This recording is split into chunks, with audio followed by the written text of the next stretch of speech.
Bismillahirrahmanirrahim. Assalamualaikum warahmatullahi wabarakatuh. Buat anak-anak, apa khabar anda hari ini? Cikgu doakan anda semua berada dalam keadaan sihat hendaknya, insya-Allah. Hari ini kita nak sambung pelajaran pendidikan ibadat, UPKK. Tajuk kita pada hari ini iaitu solat fardu. Dengan lafaz Bismillahirrahmanirrahim, kita mulakan sesi pembelajaran kita pada hari ini. Apakah yang dikatakan sebagai pengertian solat? Pengertian solat dari segi bahasa ialah doa. Dari segi istilah, beberapa perkataan dan perbuatan yang dimulai dengan takbiratul ihram dan disudahi dengan salam. Itu adalah pengertian solat. Dari segi bahasa adalah doa. Baiklah. Apakah syarat-syarat wajib solat anak-anak? Syarat wajib solat ada 6, iaitu Islam, berakal, sejahtera panca indera, baligh, suci daripada haid dan nifas, sampai seruan Islam. Itu adalah syarat-syarat wajib solat. Baiklah. Seterusnya, syarat-syarat sah solat. Apa dia anak-anak? Iaitu menghadap kiblat. Syarat sah solat ini perkara yang penting kalau kita nak solat. Kalau tak ada perkara-perkara ni, tak boleh nak solat.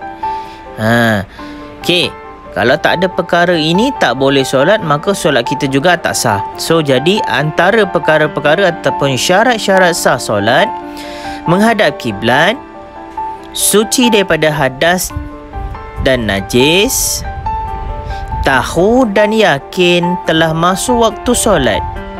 Macam mana caranya? Dengar azan, tengok waktu, tengok arah, arah kiblatnya. Baiklah. Seterusnya, menutup aurat, mengetahui cara mengerjakan solat dengan dapat membezakan yang sunat dan yang wajib. Kita nak masuk tentang waktu solat dan bilangan rakaatnya. Ini adalah jadualnya, anda boleh rujuk.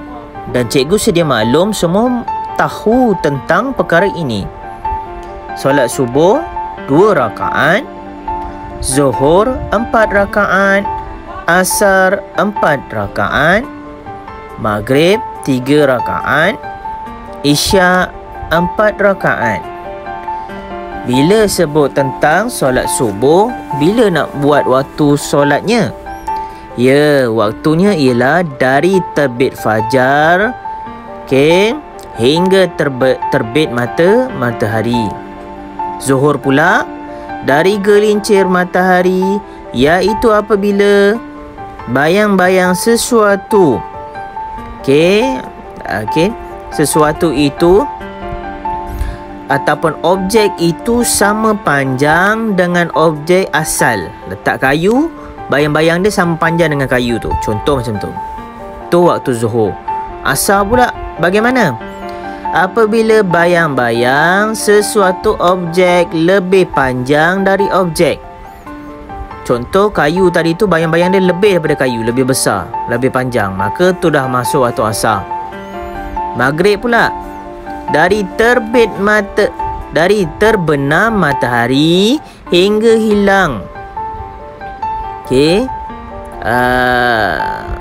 hilang merah di kaki langit sebelah barat. Maghrib ni biasa dalam pukul 7. Kita dah nampak lah perubahan waktu tu. Isyak pula dari hilang merah di kaki langit sebelah barat hingga terbit fajar. Itu adalah waktu isyak. Contoh 8 sampailah ke fajar. Fajar tu lebih kurang dalam pukul 5 macam gitulah. Tetapi ini kalau kita tak dengar azan. Tapi kalau kita dengar azan je, itu dah cukup menandakan masuknya waktu solat. Dengan waktu zuhur, azan pukul 1.10 azan, bermakna dah masuk waktu zuhur lah.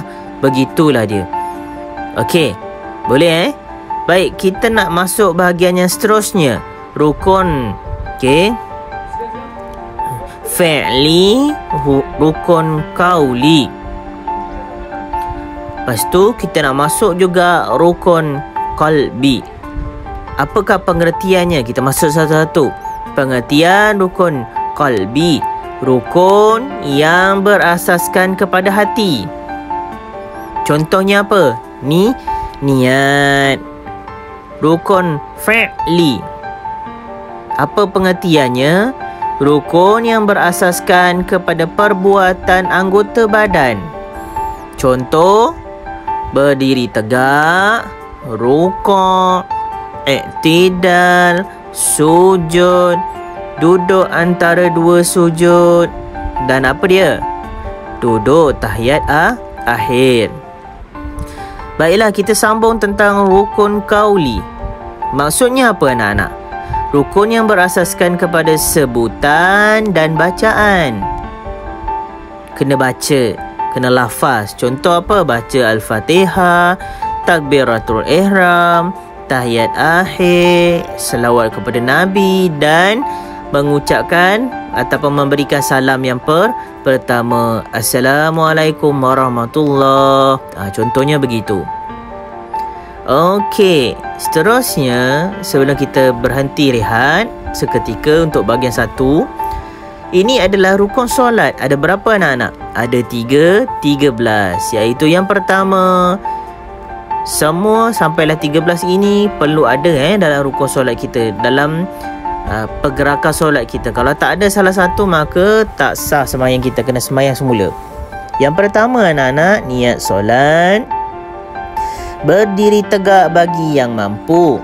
Takbiratul ihram, membaca surah Al-Fatihah, rukuk serta tama'nina, i'tidal serta tama'nina, sujud serta tama'nina, duduk antara dua sujud serta tama'nina, duduk tahiyat akhir, membaca tahiyat akhir, membaca selawat ke atas Nabi, memberikan salam, dan akhir sekali tertib.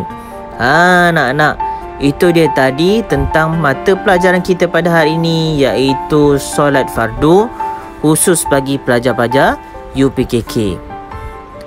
Sekian saja untuk bahagian 1. Kita akan sambung pada bahagian 2 untuk episod akan datang.